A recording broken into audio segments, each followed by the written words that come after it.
Hey, welcome to episode 207 of Awkwardly Awesome Podcast. I'm your host, Jason Freeman. This episode is called Courage to Ride. Courage to Ride.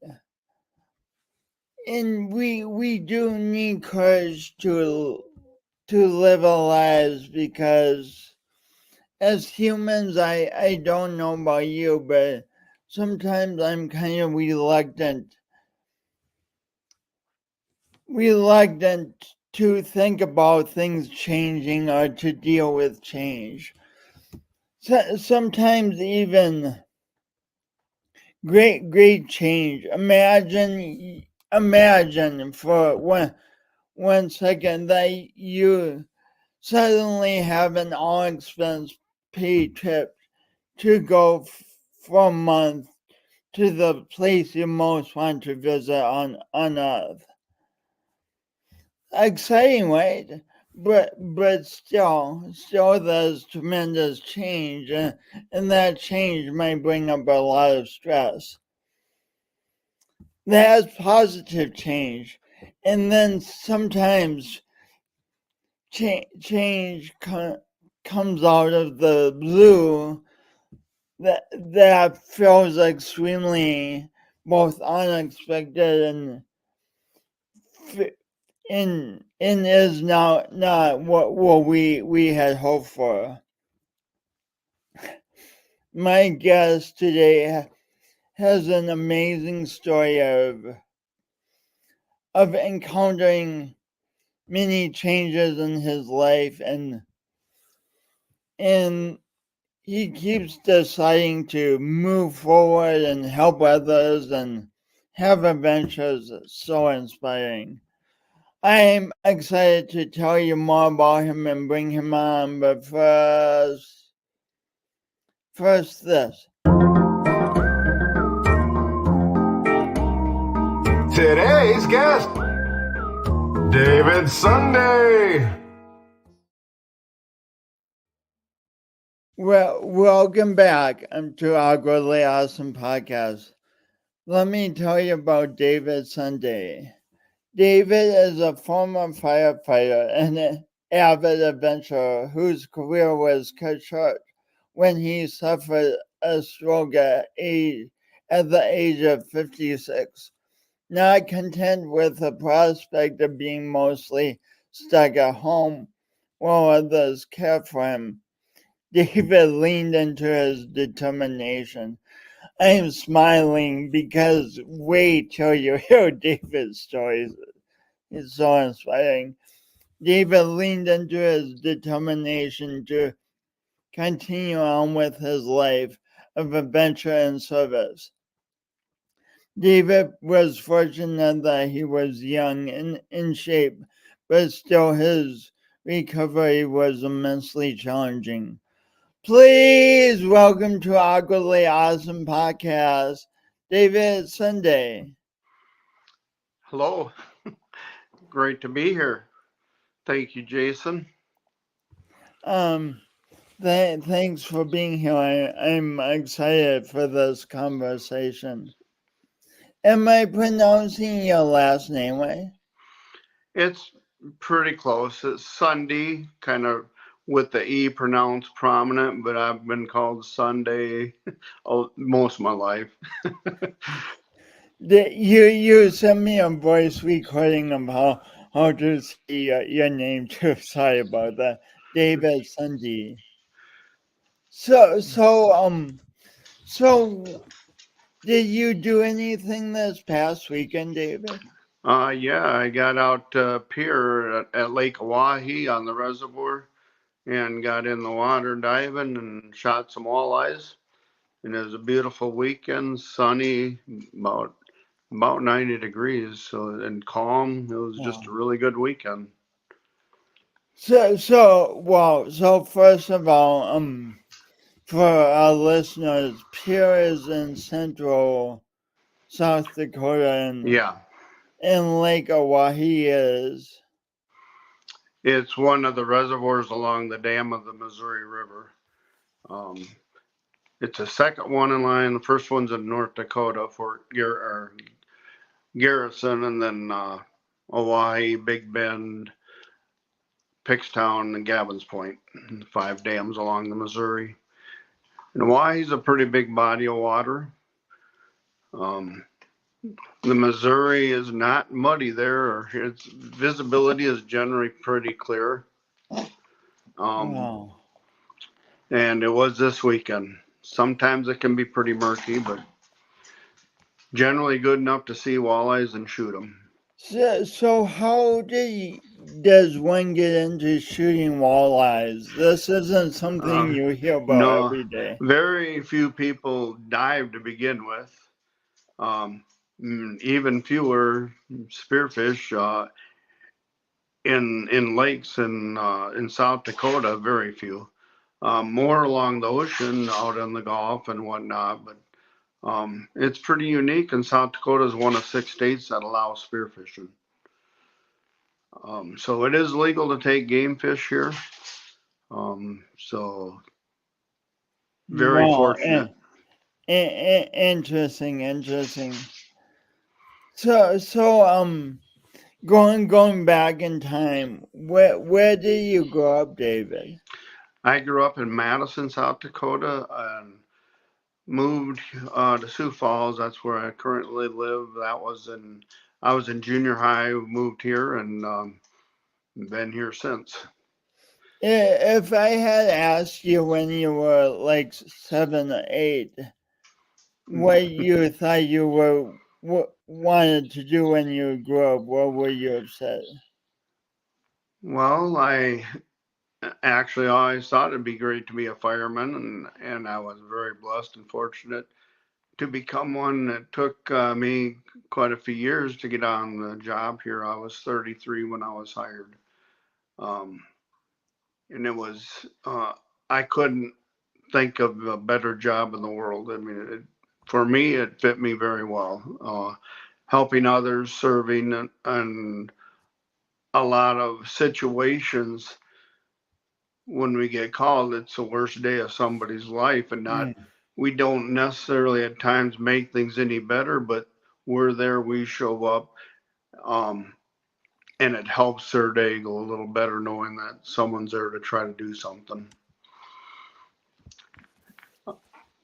Some very, very rewarding calls, and some very, I would say, not rewarding. I mean, we end up seeing and doing things that nobody wants to do. As a little kid, what first intrigued you about firefighting? Well, I was pretty young, and we were going to go to the state fair that morning, and I woke up to a lot of screaming, and the neighbor come running over, and the camper we're going to take was actually on fire. And Wow.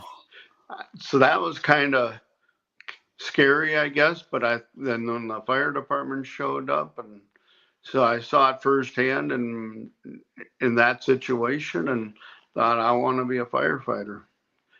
Some good friends of ours, he was a volunteer, and I always admired, he had his bunker gear at home and always there willing to help the community, and that just really stuck with me. So then what was your path from that point to becoming a firefighter? Well, I didn't, as I moved to Sioux Falls and kind of, I don't know, I guess I wasn't necessarily pursuing it, didn't take any classes, fire science, and I just I was still in high school, and right out of high school, I was working for Coca-Cola. It was a job, and I didn't mind it, and it's kind of put on the back burner. What were you for Coca-Cola? Were you delivering Coke? Yeah, I started out in high school. I was loading trucks, and then before I graduated, they said, "Oh, would you like a nice career? being a salesman, and ended up I got a route, and all seemed pretty good. But after a few years, it's like, man, I don't know if I want to do this all my life. And my brother-in-law had gotten on the fire department, and that really kind of sparked me. But it was kind of a weird time. They over the course of me trying to get on and hire on taking the civil service test, quite a few guys were applying, and there just wasn't any spots. Nobody was retiring. They actually shut 2 stations down in that course of time. But I think that there's something about me that I'm just pretty persistent about what I want. And 12 years later, I got hired. So I just kept taking the test over and over, and I think they got tired of me. So what is the civil service test? It is basic knowledge, I guess. There was reading. It isn't really just really pretty much common sense stuff for the most part, and a lot of it is reading, memory. Um, like I say, generally not real hard. But then if you are military, you would receive an extra 5 points as civil service. So yeah, it's really tight to get in when you got 600 people applying and taking the test. But how many you apply over a 12-year period? well, it was every year, and then they went every other year for taking the written test, and then you do well enough on that, you're invited back for physical agility, and then you'd have to pass that. So and then physical. There's quite a bit involved in just getting on the job, but. So once you finally got hired, what was the training then? It's they put you through. When I went through, it was 6 weeks at the training center. Now I go Where is the training center? in Sioux Falls, Oh, in Sioux Falls. and then they just built a really nice one that involves rural metro communications, the dispatch, the police. I mean, it's a really nice facility now. And they do way more than when I started, and even before when I started, when you got hired, they just said, well, get to work, and they learned on the job. But they're I think they go 3 months now, 12 weeks of training there. They put you through quite a bit. So as a fireman, we think of course of going to house fires and fighting fires, but what all do firemen get called to do? Well, if medical emergency, car crashes, anything that you call 911 to be dispatched, it has to meet certain criteria to push us, like generally police. And if you call and you're having trouble breathing, that alone gets everybody going. So the dispatch kind of triages the call that comes in, and they start pushing buttons and sending the different vehicles to help with whatever situation it might be. But yeah, bicycle crashed, car crashed, heart attack, strokes, just feeling sick, or falls. Somebody happens to fall and they struggle getting up, and then we were called for assist to help that way. You name it, we get called for lots of different things, but the majority of our calls has been and continue to be medical. Wow. Much more medical than fire. What was it like when you got called to your first major fire? Adrenaline, excitement, I guess, in a way, it's it's terrible to see that, to know that, someone's personal possessions and whatnot, and they're all burning up, and um, so it's kind of, the adrenaline is more like we need to get this out, and it's but that kind of wears down to where, like with anything, it's just okay, just another a call, or there's always, and probably more than anything, I would say whatever the call may be, if there's a fire or an accident, whatever it may be, the urgency is so elevated. If you know, and it comes in where there's a child involved, Oh, that that's that is definitely kind of gets everybody way more urgent. But yeah, it's as I progressed through and over the years, and I became a driver, that was, yeah, there's nothing better than driving the fire truck and lights and sirens and making noise and whatnot. But I've always liked driving trucks. When I worked at Coca-Cola, I drove trucks, and um, that definitely is the best job. And then you get out, you get to the fire if you're first in, and you just hook up hoses and run gauges and make sure there's pressure. Um, so it kind of takes you away from the much harder physical work of going in, and the dangers, and so driving is by far the best position. so in the course of your career, you saw a lot of people from kids to adults deal with emergency situations. What what are some good things for people, helpful things for people to do when they're going through an emergency situation and some unhelpful things? That's quite a bit to answer. Kind of depending on the situation, the medical need can be scary, for that individual, the family.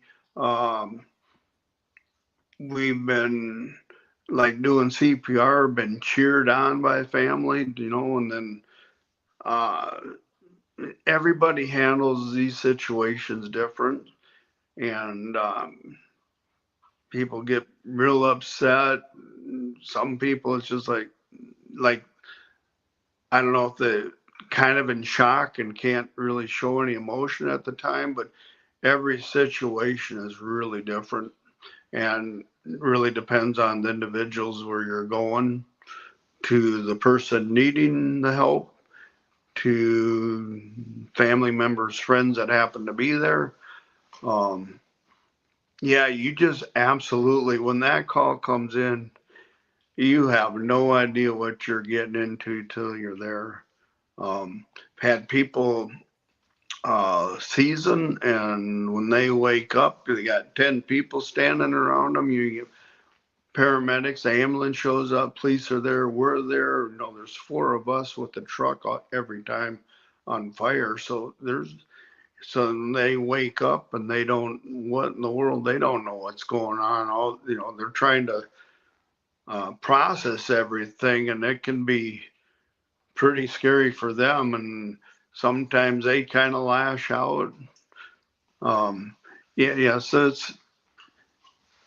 every call is different. I don't know if that quite answered your question, uh, but that's kind of how it is when you jump in that truck. And then a lot of times, the information we get is almost completely different than what it actually is when we get there. you can be thinking, okay, this is this, and you get the holy smokes, it's the information they get, then they relay it to us. Sometimes it's not all in sync. It gets us thinking in a different mindset. Like, man, this is going to be really bad. Oh no, it's not so bad. So it's until you get there on scene, you cannot hardly prepare for situations that arise until you get there. So you really can't pre-plan for Well, your week as a firefighter. we can and we do, but in my experiences, it is you don't really know exactly what you're into till you get there. It's kind of hard to explain, I think, but just in generally when something's really bad, we can tell by the voice in the dispatch. Then we definitely know we're into something. I mean, when things get elevated on their end, then we know we're really into something. Then you if when you were 56, you encountered an emergency situation involving your life, your own life. What was that like? Well, it's really it took me by surprise. Kind of taking it back to being a firefighter, needing to be in good shape. So I did a lot of stuff to stay in shape. One thing I really got to do and I liked because it was easy on the body. I did a lot of bicycling. I'd ride 5,000-6,000 miles, sometimes more during the summer. And You say 5 or 6,000? yeah, Thousand? 1,000. Well, I'd put it this way, in the 6 years on the bike that I had, I just bought a real nice new bike 1 week before this. And that Bianchi that I rode was 6 years old and I had 32,000 miles on it. This was before Yeah. you. So I had 32,000 miles on. I bought a really, really nice bike, electric shift. It was like a dream. So I didn't go way over the top, but it was way, way more than most people spend.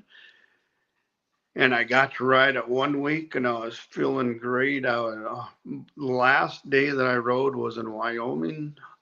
I went from a little town called Meeteetse and I rode into Thermopolis, about 65 miles. And I had almost a 21-mile-an-hour average. The first 10 miles out of Meeteetse was a super big climb. Then huge rollers up and down climbing. But I was feeling so good. And I did a race. I did it 3 years in a row, and I was planning on doing at least two more. And I was getting so ready. This is 22nd of July. That race is the weekend after Labor Day. It's a 206-mile race. 200 how many? 206. And it's the longest single day race in America, and it's pretty challenging. There's three really big mountains to climb, three mountain passes. First climb's 22-mile climb. There's no downhill. It's all uphill for 22 miles, and another about two 15-mile climbs and a whole bunch of rollers. It's for whatever reason, I love the mountains and I'm in the canyon, the valleys, and the last 50 miles all along the Snake River Canyon coming into Jackson Hole. A great race. And I was feeling so good at that point. I did it in just under 12 hours. And I knew I'd probably get right at 11 hours or under this coming year. But then 3 days after that ride in from Matissa to Thermopolis, I was visiting my mom. No symptoms, no signs or anything, and I was leaving her house, and it hit me.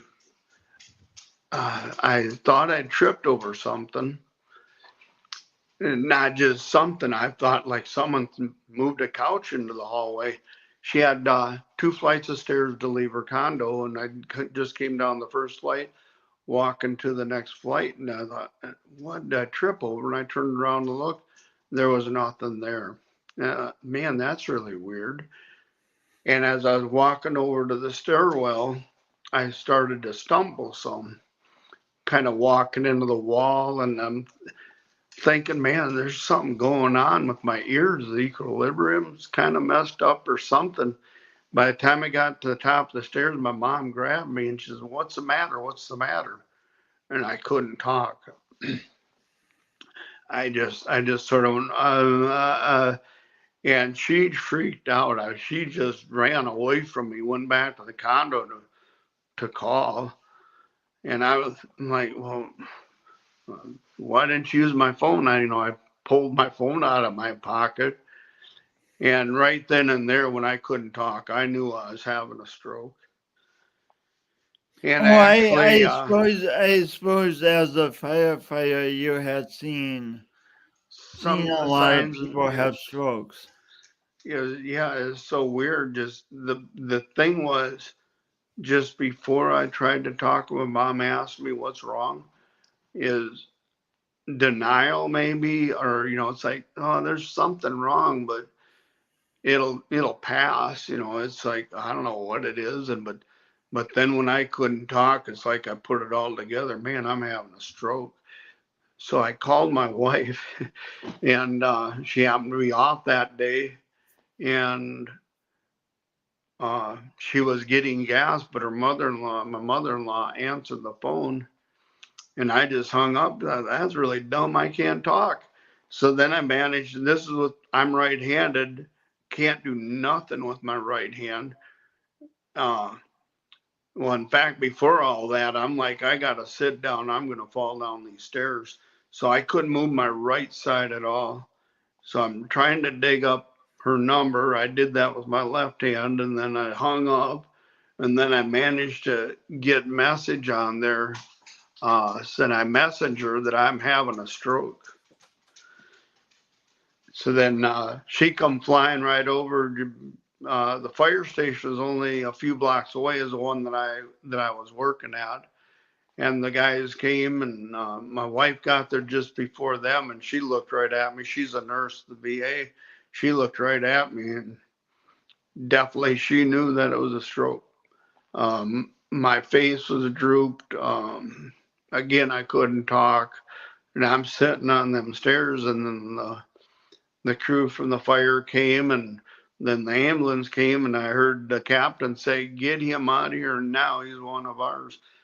There's times where they'll try to get IVs in and do this and that. And they'll sit in the parking lot.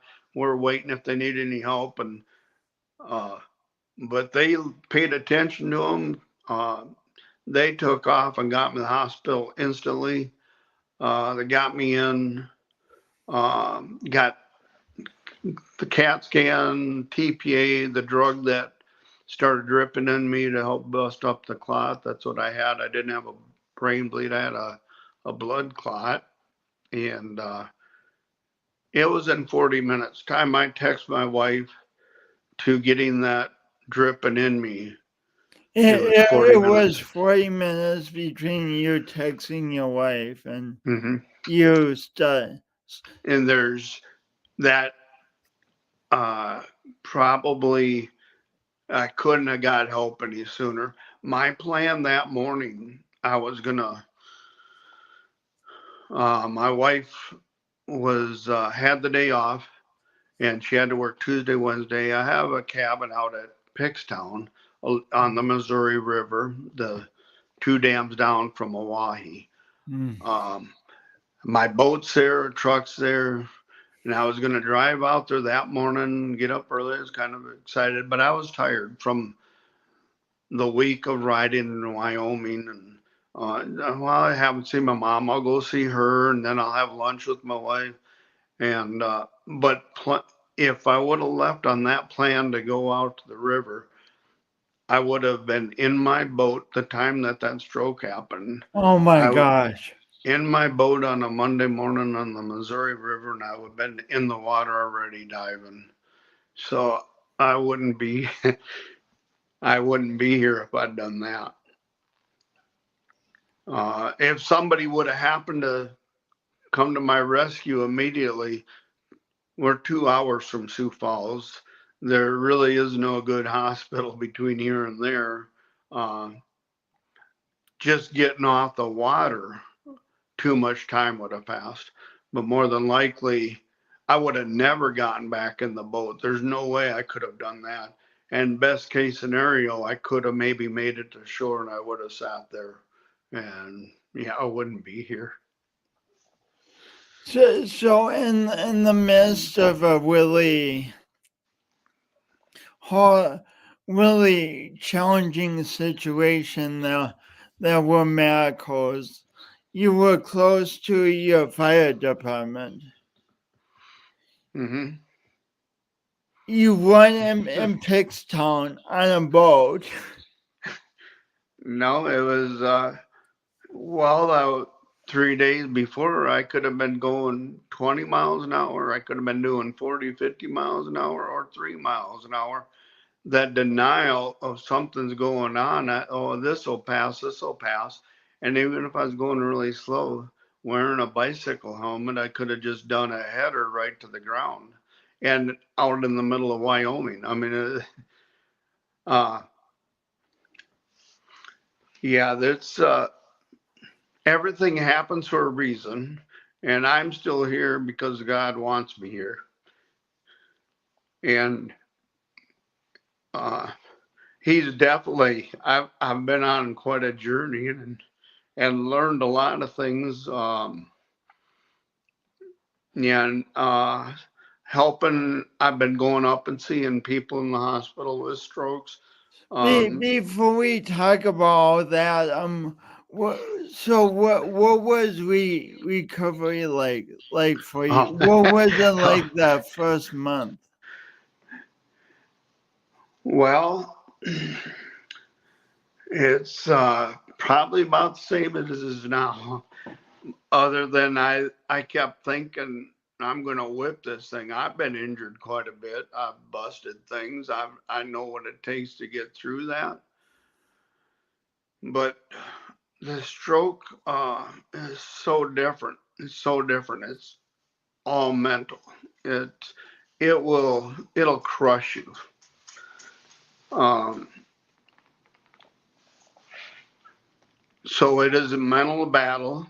You can't, I couldn't move my right side. It took so much work to uh, get anything to move.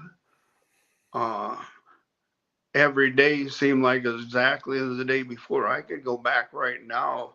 And when I woke up today, it was exactly like yesterday. When I woke up the day before, I can go all the way back to 5 years when it happened. Uh, and it doesn't seem like anything changes. But you cannot look at that. I can look back like a month or 2 months ago and say, man, I can move my fingers a little bit now. So if you let it, if you dwell on it, it'll crush you. The only thing I knew is I had to try to keep pushing and keep going. Uh, so that first month I spent in rehab, and whether it's a TIA, and I can't think of what it's a mini stroke basically that really doesn't affect you physically. Um, they can come and go. So you don't have any residual physical. Uh, but the one thing with whether it's a TIA or a full blown stroke, uh, your brain it affects the brain and well, you just get really tired. Every single person with a stroke, no matter how minor or severe, That's a number one complaint. You're so tired. I slept so much. And I knew I did therapy 5 times a day, Monday through Friday, weekends. But I would still get up in the morning and I would shave. I haven't shaved now for a while, but I would shave every morning, and I couldn't do nothing with the right, and I was cutting myself with my left hand all the time.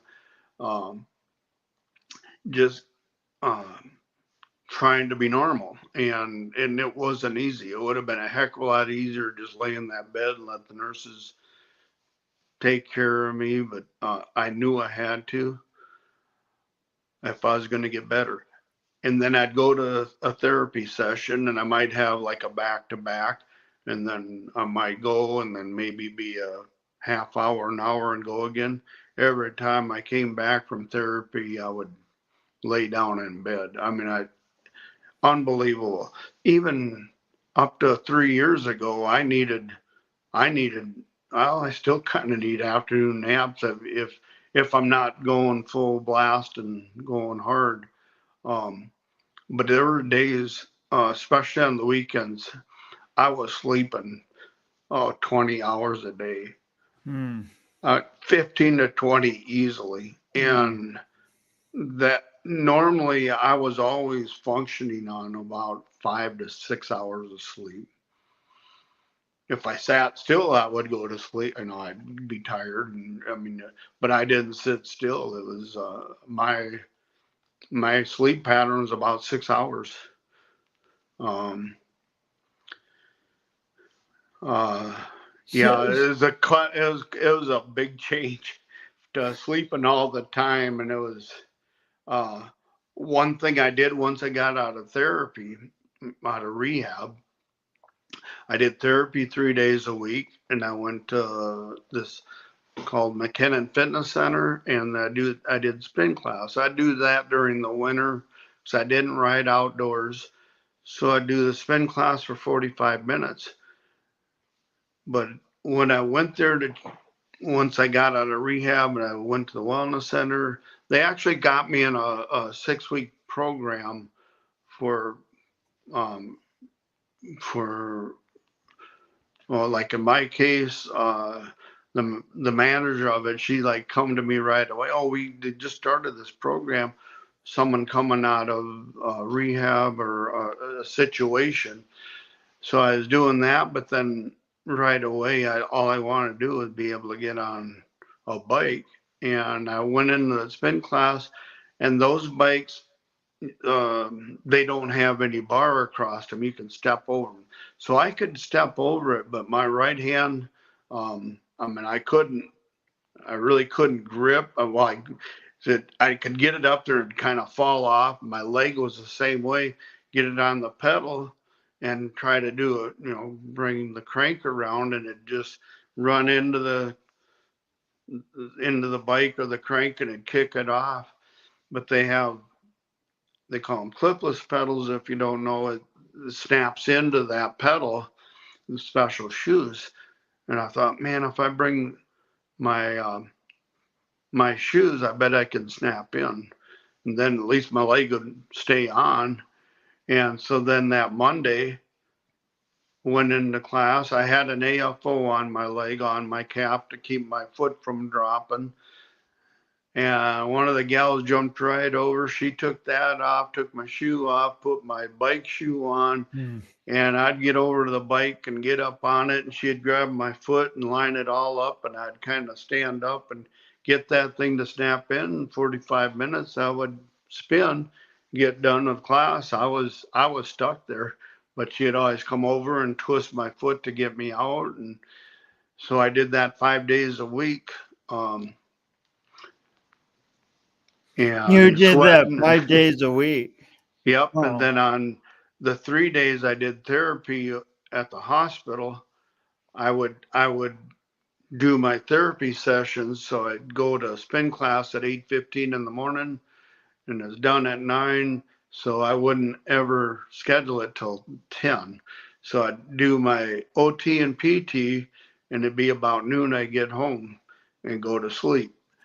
And on Tuesdays and Thursdays, I would just spend my time. I'd do spin class and do a couple other things, but definitely I'd got in the therapy pool. Um, it'd be about noon. I'd get home. So my day was I'd get up about 6, and I don't know how I fight it to get out of bed and just push forward, knowing that I had to. And it was not easy. And then I'd get home at noon, and that was it. That was my day. I'd sleep. Um, Now, mentally, it would have been a lot easier to stay in bed, lay on the couch, just feeling sorry, whatever. But um, that is the part of this thing that is unlike any other injury. You injure your brain, and it just wipes you out. And it is a mental animal that you just you can't push through the pain because there really was no pain. It just didn't allow me to move. It was hard. I was tired. Um, so that was different. that was tough. But riding a bicycle, I do believe the amount of miles I rode, as with anybody does endurance, you're training your brain. Now that's the hardest muscle to train. But I'd be going, it could be flat, like around here, no hills, but the wind can blow hard, and it gets so old you can't go very fast, and you're pushing against it, and you think, I can't do this. And then, no, I can do this. I just don't want to. It's no fun, but I can do this. Climbing a hill that's, a mountain, and man, my legs are tired. Your brain will tell you anything to get you to quit. No, my Yeah, your legs are brain will tired. tell you anything to get Yep, you to quit. yep, anything, and that's one thing I would suppress those thoughts. And I'm not tired, and it's like no, I'm suppress them thoughts to make you quit because that's the easiest thing you'll ever do. So I'd always press on, and I think uh, that helped me through this recovery. So, You can't so quit. were you eventually able to bike outside a little bit? Yeah, actually, so that first spring I got a cat trike. It's 3 wheels, and they're made in Florida, and they started making them for people with disabilities. They're really nice, easy, fun to ride, but um, so I was riding that. I did that. Nothing like I did. I'm still working on the endurance, getting a lot better. But like riding on that cat trike, I could almost fall asleep. You're laying back in there and you're steering. It's really comfortable. Um, but this year, so I can get on a two-wheel bike, and this year in Razdak, I actually rode it 170 miles over the week. Last 2 days, I You rode. used it 170 miles over the week. Yeah. The last 2 days was, I think, like about 60 some miles each day. The last 2 days, I rode the whole day on the two-wheel bike, and kind So, of a, so what is that like for uh, to witness yourself going to from barely being able to get on a spin bike to riding 60 uh, miles a day on a two-wheel bike? well, I can tell you how that happened. Last summer, I got that bike out and I rode it a little bit, and I couldn't hardly get up the hill. Um, Really kind of unsafe because my balance. Um, so, and when it is the 1st of June, and I actually had my truck pulling the trailer, so I took the two-wheel bike along, thinking, oh, we get to the towns, maybe I can jump on that and ride just a little bit, get a little more used to it. So I went to a pedal assist. I have a battery, I have a spare battery. The first town we went to was good enough. I got on the first battery, but I left the key hanging in it and I lost the key. I could charge that battery, but the next day I needed both batteries in order to make it. And we have a John Barry, bike mechanic, was along, and he actually had a mechanism, but he wasn't able to get to it. He had some other calls to make. He does a mobile bike shop, and he couldn't get to it for another day. Well, I got my Bianchi. If I could just ride that, if I could get maybe 10 miles, maybe 15, I'll have enough miles out of the way. I might be able to finish on that cat trike. So I left Brookings, South Dakota that morning, and I didn't even get out of town thinking this is not very smart because I was my balance and whatnot, but I knew we were going to be on really quiet county roads. And then people are coming up to me and they're like, you got to get away. I don't want to run into you or crash. And I got to focus. I mean, I can't, that's one of the things I can't, if I'm trying to do things with the right leg and trying to do things with my arm, it doesn't work. I can only focus on one thing at a time for the most part. And riding that bike, I couldn't have people around me, but they couldn't believe I was on a bike. And so anyways, I got out of town and I kept riding, got the first rest stop, and I rode again, and I made it 27 miles, and I was exhausted. But got on my cat trike then, and so a couple more days, I just tried to ride a little bit each of them days. And the last 2 days, I rode it the whole day. That was a very good feeling. And the fact that I could get my leg up and over fairly easily now, the balance is coming. One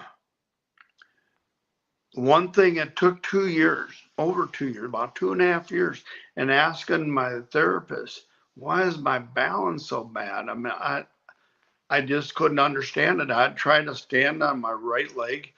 As soon as I picked up my left foot, I would spin. It would be fast. I mean, it would spin me right to the ground.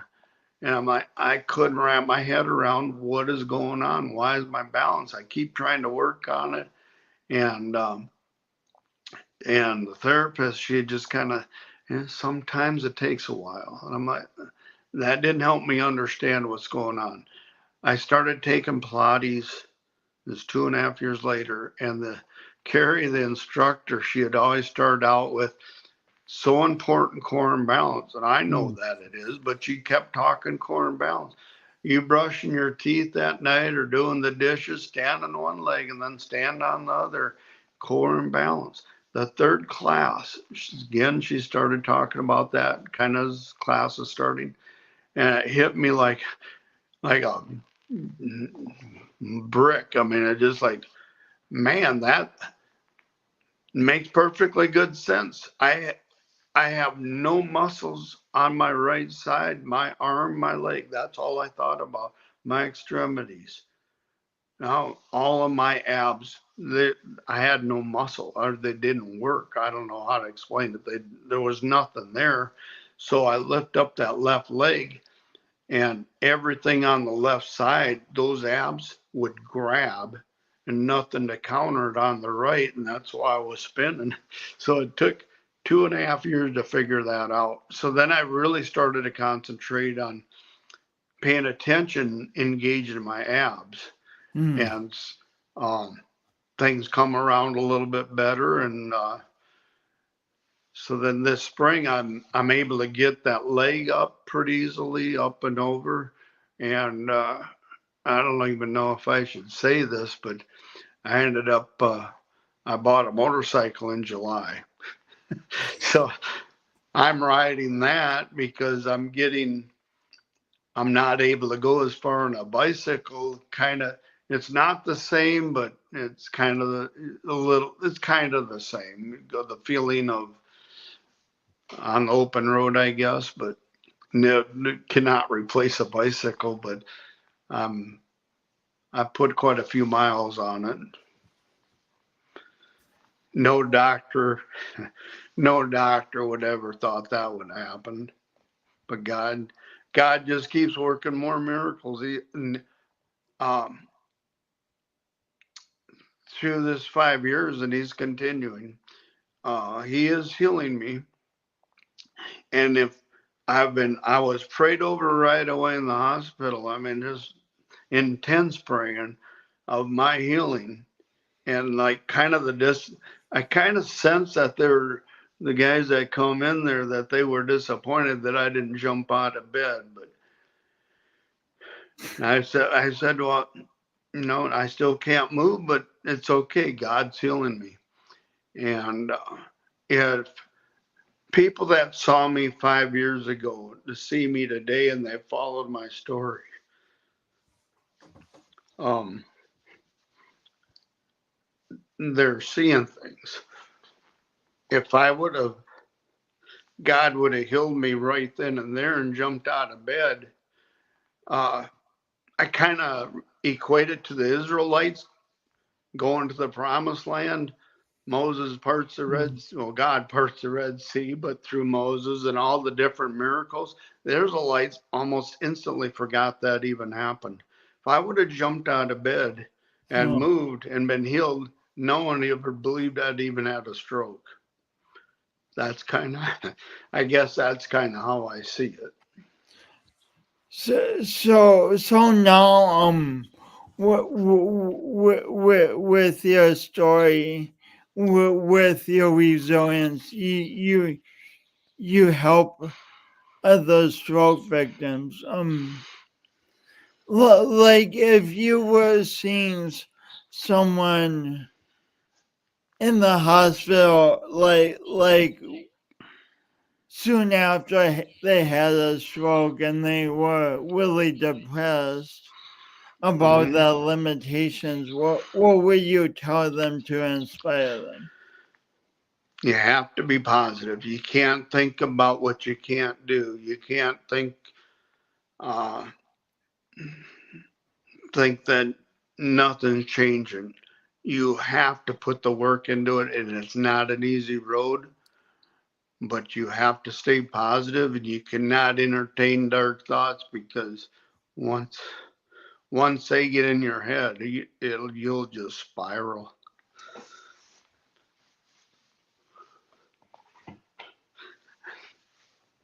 That kind of goes back to that's the brain. You got to train that muscle. You cannot listen to that crap that tells you everything that to give up and not do nothing. And no, you suppress those thoughts. Stay positive. So it occurs to me talking that a lot of people who feel very healthy in life at the moment, they still struggle with negative thoughts and I can and just low confidence. What would you tell them? Well, long before this happened, I had very strong faith. I've accepted Jesus my Savior. Yeah, you cannot listen to bad thoughts. You got to stay positive. Uh, uh, so every year I have being on the fire department, a very thorough physical. They test everything from heavy metals in your blood to it's way more than anybody else ever does for physical. So every year for 23 years, 3 months prior to this happening, the Ahmed doc I saw, and he knew me pretty well, and he come up and when I got into rehab, a couple of days later, he come up to see me, and he stood at the foot of my bed, just completely shocked, and he said, "This should have never happened." He told me 3 months ago, before it happened, he said, "I'm stellar. I'm going to live forever." And I said, "Well, who wants to?" But he said this should have never happened. And the neurosurgeon and several other doctors, they need to put their finger on what caused this.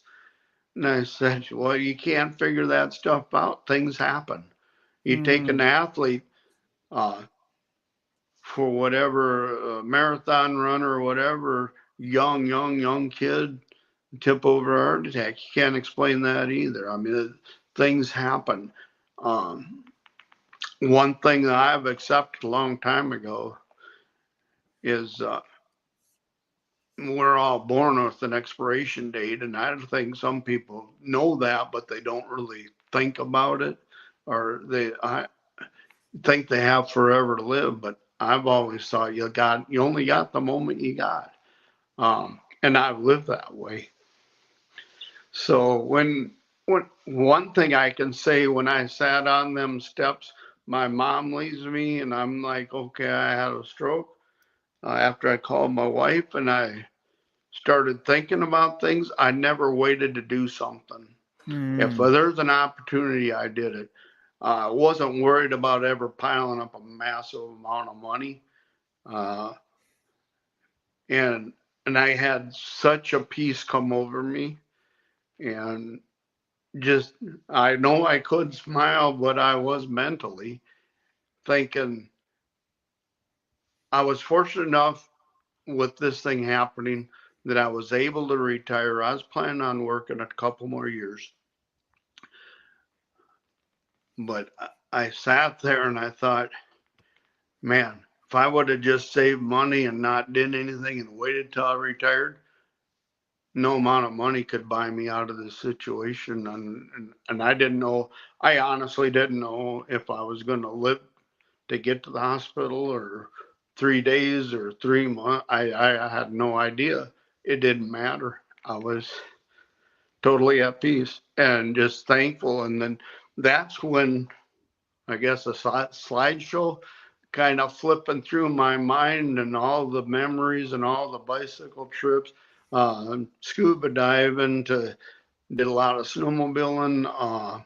Just, I guess a lot of people would probably think all the money I wasted, but all I thought were all the memories that I had that cannot be taken away. We only have the moment.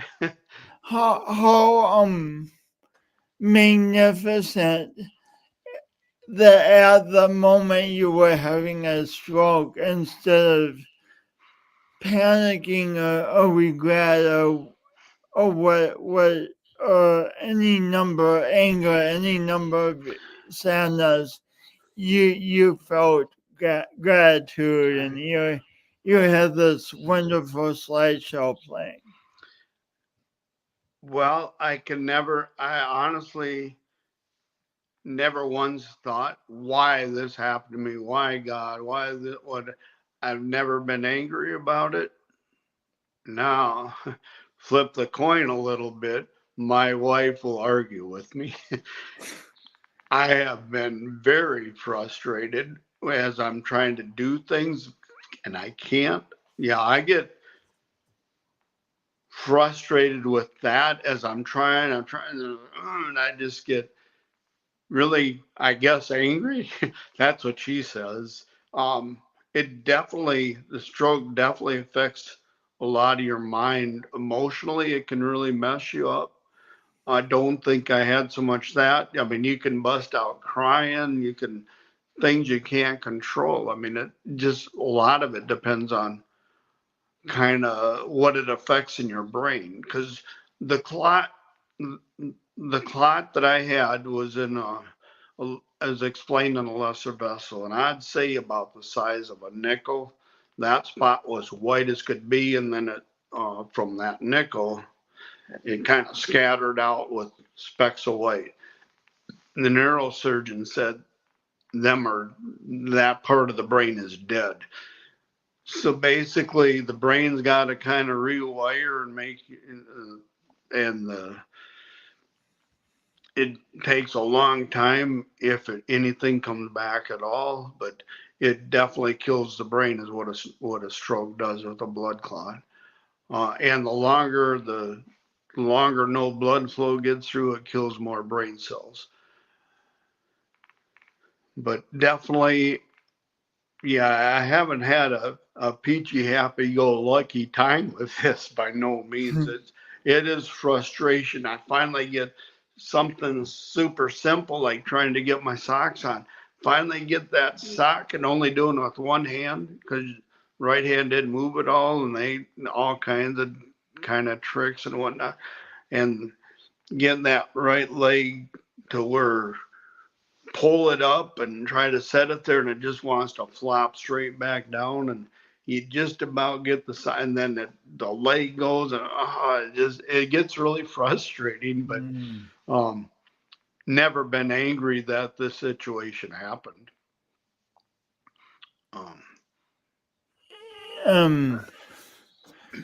Could definitely talk another hour. You're fascinating. We haven't even talked about scuba diving and all that. And just an amazing story of service and resilience. Thanks so much, David. But before we go,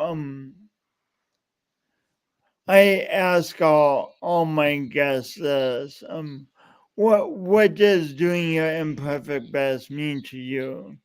And first I'll tell you what it means to me.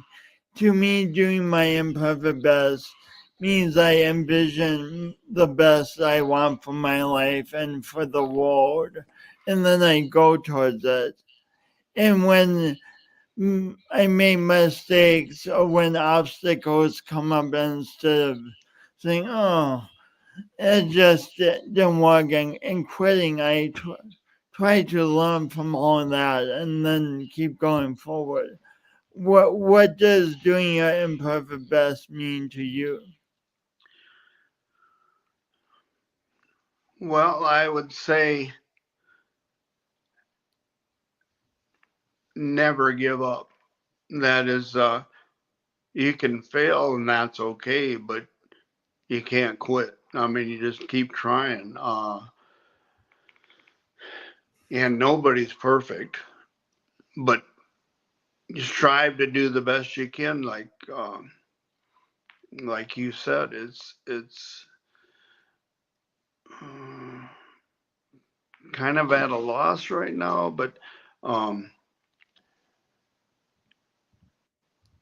yeah, you just keep going and trying and trying. I guess. Well, I can equate it to bicycling. Every time I went out to ride a bicycle, I was trying to stay in shape, right? And I didn't ride to enjoy it. It's kind of weird. I didn't necessarily. I did enjoy it, but it wasn't for the enjoyment of socializing.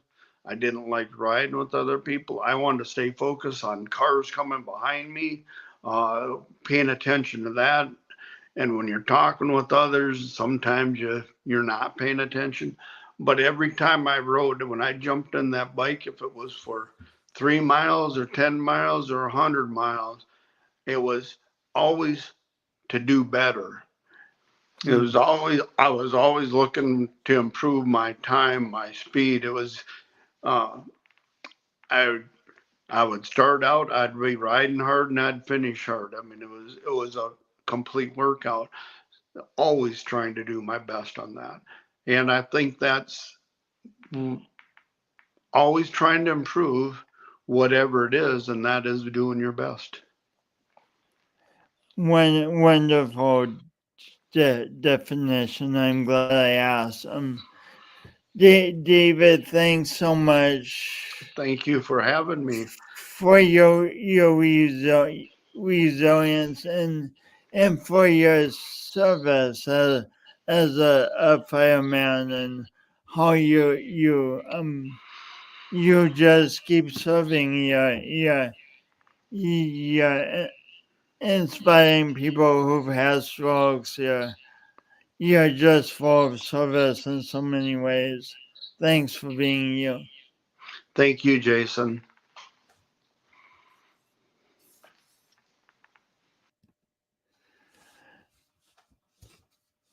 Gosh, it's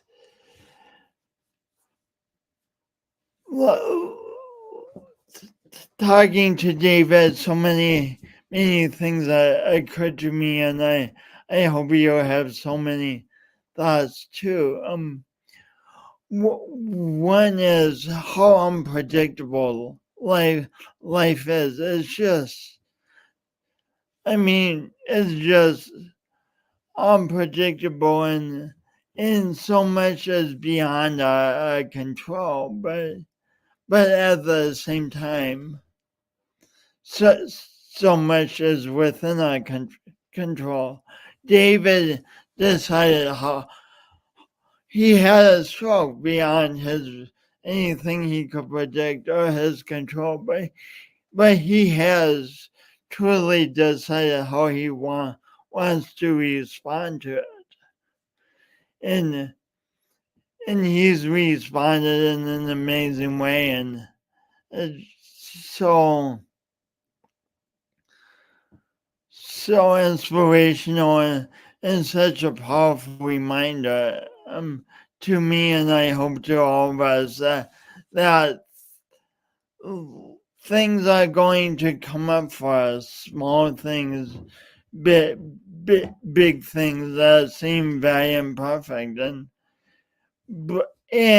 we still have an opportunity to respond to them with courage, and respond to them powerfully, and still seek out the best and do our imperfect best. Thanks for tuning in to this episode. Please tune in for another great guest next week. Leave comments if you want. We love comments.